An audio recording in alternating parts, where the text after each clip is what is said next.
unha xornalista que regresa a Madrid despois de, que regresa de Madrid despois de varios anos para ver que se atopa detrás duns soños que está tendo, nos que se lle aparece un Xoel, un espírito da época medieval, e que ven a contarle o que aconteceu en Abuín a finales daquele século XIV.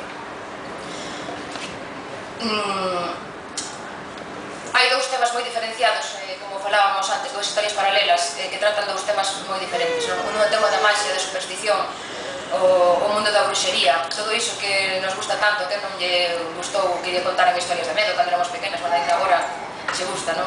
E outro é o tema da droga, do narcotráfico, que, como decía Xurxo, é algo que temos moi presente, que non queremos ver ás veces, non? Está aí, témolo todos os días a nosa man e non o queremos ver. Entón, a miña intención é iso, que o libro que entreteña, que emocione, que faga reflexionar un pouquiño ás persoas acerca de todo isto que nos rodea, que tamén é unha peste, paralelamente ca historia medieval, a peste do século XXI, ou do século XX tamén.